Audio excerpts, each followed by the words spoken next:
Still there is a political uncertainty in the Andhra Pradesh. TRS party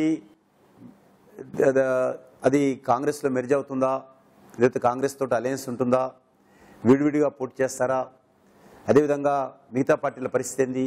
ఇప్పటికే వైఎస్ఆర్సీపీ తెలంగాణ నుంచి జెండా ఎత్తేసింది, TDP జెండా ఎత్తేసే దశలో ఉంది. కాబట్టి ఈ నేపథ్యంలో మరి బీజేపీ అన్ని సీట్లకు పోటీ చేయాలనే ఆలోచనతో ఉన్నాము. ఒక నరేంద్ర మోడీ వాతావరణం అన్ని సర్వేల్లో కూడా ఇటు సీమాంధ్రలో కానీ తెలంగాణలో కానీ 60% పైగా మరి ప్రజలు నరేంద్ర మోడీ ప్రధానమంత్రి కావాలని కోరుకుంటున్నారు. నరేంద్ర మోడీకి అనుకూలంగా ఉన్నటువంటి వాతావరణం ఎంత మేరకు మేము మలుచుకుంటాము అనేటువంటిదే ఈరోజు ప్రశ్న.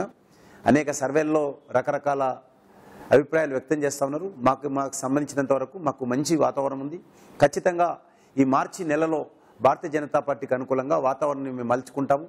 ఆ దిశలోనే మార్చి ఏప్రిల్ నెలలో వచ్చేటువంటి ఎన్నికల వరకు ఖచ్చితంగా మరి మంచి సంఖ్యలో ఇటు మహబూబ్నగర్ కాన్స్టిట్యున్సీ కానీ, సికింద్రాబాద్ కానీ, మల్కాజిగిరి కానీ, నిజామాబాద్ కానీ, కరీంనగర్ కానీ ఈ రకమైనటువంటి సీట్లలో మేము మెదక్ కానీ గెలిచేటువంటి అవకాశాలు చాలా బాగా ఉన్నాయి.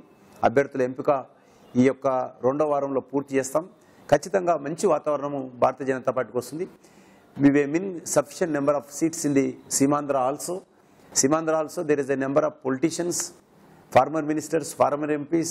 They want to join the Bharatiya Janata Party. They are discussing with us. కనీస ఈ వచ్చే వారంలో ఈ రకమైనటువంటి అనేక మంది చేరికలు బీజేపీలో ఉంటాయి. ఒక మంచి వాతావరణము భారతీయ జనతా పార్టీకి ఇరు ప్రాంతాల్లో వస్తుంది. నగర బీజేపీ అధ్యక్షులు కిషన్ రెడ్డి గారు మరి రాజ్యసభలో ప్రతిపక్ష నాయకులు మరి బహుభాషా కోవిదులు